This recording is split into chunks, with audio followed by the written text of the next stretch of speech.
Hello guys, welcome back to my channel. तो guys आज है क्या कहते हैं, आज है ट्यूसडे। तो मैंने सोचा आज तो मॉक टेस्ट लगाना बाकी है, आज तो मॉक टेस्ट लगाएंगे। तो इससे पहले मैं सोच रहा था अपना थोड़ा मेजरमेंट चैप्टर को कंप्लीट करते हैं, जो उससे भी काफ़ी क्वेश्चंस आते हैं, तो उसे कंप्लीट करने का सोचा है। तो वही मैं अभी कंप्लीट कर लिया है, मतलब उसे कंप्लीट कर लिया है। और अब मैं सोच रहा मैथ कर लेता हूँ। मैथ में मैं क्या कहते हैं, मैट्रिक्स डिटरमिनेंट करने के बाद, रिवाइज करने के बाद फिर मैं मॉक टेस्ट लगाऊंगा और आपको मिलेंगे डायरेक्टली मॉक टेस्ट के रिजल्ट के बाद। तो गाइस ये मैं बताना चाहता था। तो अब मैं सोच रहा हूँ मैथ के साथ साथ फिर से वापस एक बार और होल सिलेबस को रिवाइज कर लिया जाए, इसलिए ज़्यादा टाइम नहीं बचा है। तो जितना भी टाइम बचा है तो उसके लिए करते हैं थोड़ा सा काम। तो अब मैं मैथ करूँगा, मैथ करने का डायरेक्टली मॉक टेस्ट। तो मॉक टेस्ट में आपको मिलेंगे और मैं आपका। तो गाइस मैंने फाइनली मॉक टेस्ट मैंने लगा लिया है और मैंने आपको बोला था ना मैथ रिवाइज़ करूँगा, तो मैंने मैथ में सिर्फ मैट्रिक्स रिवाइज़ करा। गाइस कोई तरीका बताऊँ मैं मैथ्स में पढ़ने लग जाऊँ, मतलब मैथ्स में मेरे को बिल्कुल पढ़ने का ही नहीं मन करता, मतलब कॉपी छूने का ही नहीं मन करता। एक पल के लिए मैं फिजिक्स केमिस्ट्री बोल दो मेरे को दिन भर पढ़ने के लिए, मैं दिन भर पढ़ता रहूँगा कोई भी चैप्टर उठा के। इनफैक्ट जो मेरे को फिजिक्स में हार्ड चैप्टर लगते हैं वो भी मैं पढ़ने लग जाऊँगा। बट यार मैथ मेरे से नहीं हो रहा, पता नहीं क्यों। मैथ यार मेरे से बचपन से बोल सकते हैं कि क्या बोल सकते हैं, मैं पहले आपको रिजल्ट दिखाता हूँ क्या है। मतलब जो भी रिजल्ट है ना वो ना आधा मतलब मैथ की वजह से, मतलब थोड़े नंबर कम है। अभी मैं दिखाता हूँ मैथ की वजह से, मतलब नंबर रिजल्ट बहुत कम आया। अभी दिखाता हूँ कितने हैं। ये देखो गाइस 101 बन रहे हैं, जबकि मेरे हर बार इतने ही बनते हैं। 100, 104, 105, 110, 120, मतलब मेरे इतने ही बनते हैं। तो इतना मतलब कोई बुरा नहीं है, पर आज मेरे अच्छे बनते हैं। आज मेरे 108 है, 110 बन जाते हैं। देखो पॉजिटिव मार्क्स 108, मतलब मेरे 108 नंबर बन रहे थे। 108 में से नेगेटिव नंबर मेरे माइनस का 7 चले चुके हैं।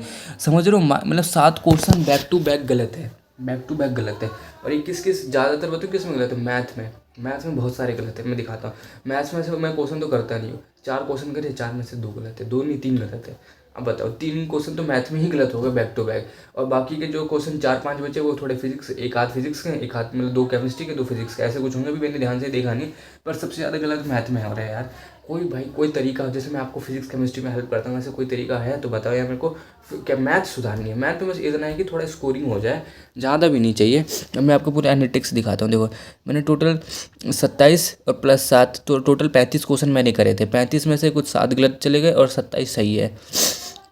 1 घंटा 45 मिनट का मतलब ये था वो बोल सकते, मतलब 1 घंटा 42 मिनट में मैंने मतलब पूरा पेपर ख़त्म कर दिया। और ये रहा फिज़िक्स में 55, जो कि ठीक है। और फिज़िक्स के पार्ट बी में भी मैंने क्वेश्चन करे थे। इस बार बताऊँ ये पेपर बहुत इजी था। और केमिस्ट्री के 33। भाई इस बार केमिस्ट्री पता नहीं क्यों हार्ड जैसी बनाए जा रहे हैं, पर इजी ये भी था, पर मतलब इजी नहीं था, इसे मॉडरेट बोल सकते हैं, हल्का सा डिफिकल्टी के लेवल में डाल सकते हैं। और केमिस्ट्री को भी बोल सकते हैं कि केमिस्ट्री भी मतलब देखो पार्ट बी मैंने ये करा था। और मैथमेटिक्स में देखो एक नंबर। मैंने 4 क्वेश्चन करे थे, 4 में से एक सही चला गया, उसमें से 1 नंबर मिले। 3 क्वेश्चन थे, देखो मैंने 4 क्वेश्चन करे थे। तो भाई इसमें क्या बता रहा था ये था। और ये देखो 55 नंबर इसमें, 8 नंबर इसमें है। Part B 33। और मैथ का कहाँ क्या, मैथ में 1 नंबर। 4 में से ये मतलब 3 क्वेश्चन इसमें गलत थे। और बाकी एक आध दो उसमें गलत हो गए हैं। तो ये हुआ मेरा इसका पूरा एनालाइज। ये मेरा आज का स्कोर था, जो कि बताओ यार मैं क्या ही करूँ।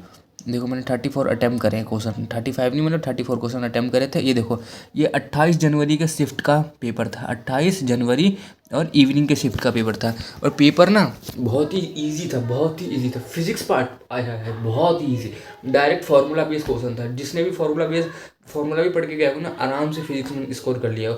केमिस्ट्री हल्की सी थोड़ी टफ बोल सकते हैं, पर केमिस्ट्री यही है कि अगर कुछ क्वेश्चन कर लेंगे तो आराम से मतलब बन जाते 15-20 नंबर आराम से, 25-30 भी आराम से बन जाते, जैसे मेरे 30 बने। और बचा मैथ तो मत पूछो यार, मैथ मेरे को ही ख़राब लगती है। तो मतलब कोई और बंदा अगर मैथ में टॉपर है तो उसके लिए फिजिक्स केमिस्ट्री मैथ तो बिल्कुल लाजवाब, आराम से 95+% और मेरे जैसे बंदों के लिए 90 पे आके मतलब रुक जाएंगे। मेरे जैसे जो उसको मैथ बिल्कुल गायब हो चुकी है, और जो बंदा फिजिक्स केमिस्ट्री करके ही चाहता है तो उसके लिए सिर्फ 90% आके रुक जाएगी। और यही है, फिर उसको अगला अटैम्प्ट फिर से देना पड़ेगा अगर वो जनरल कैटेगरी का है। तो यही हुआ मेरे साथ।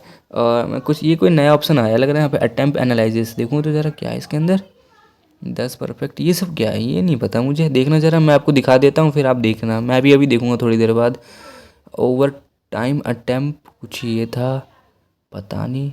टोटल क्वेश्चन 25-17, पता नहीं कब के हैं ये, पता नहीं क्या है। देख लें, टाइम एनालिसिस भी कोई नया ऑप्शन इसके अंदर आया है, ये सब देख लेना क्या है, पता नहीं है मेरे को ये सब। तो गाइस हाँ, तो यही मेरे को बताना था कि क्या कहते हैं ये सब हुआ है। और यार मेरे को मैथ करने का बिल्कुल ही नहीं मन कर रहा। तो देखो मैंने आज ही आपको बोला था ना कि हम मैथ भी थोड़ा पढ़ेंगे, सुबह सुबह ही मैंने बोला था आपसे 10-11 बजे के आसपास। अब मैं बताऊँ क्या सोच रहा हूँ कि वापस से फिजिक्स केमिस्ट्री की वापस से रिवाइज करते हैं। मतलब अब वापस से जो एक रिवीजन तो मैंने पहले से कर लिया था, अब वापस से एक रिवीजन और करने का मैं सोच रहा हूँ कि एक और रिवीजन करते हैं।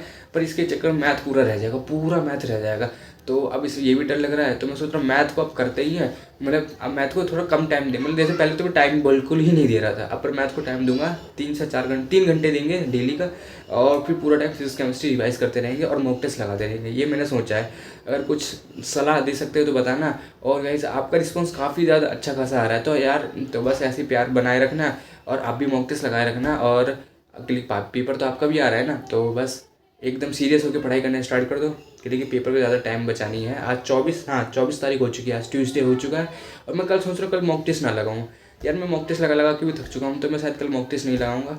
तो गाइस बस यही था मेरे को बताना कि आज का रूटीन मेरे साथ ये हुआ। मतलब एकदम यार बिल्कुल एकदम क्या होते जा रहा है समझ भी नहीं आ रहा। और फॉर्मूला भी रिवीजन करना है यार, बहुत कुछ दिमाग खराब हो रहा है। तो यही बता रहा था आपको। तो बस आपका प्यार बहुत अच्छा था, ये देख के मेरे को अच्छा लगा। तो गाइस बस आज के लिए इतना ही, अब मिलते हैं कल। Okay bye.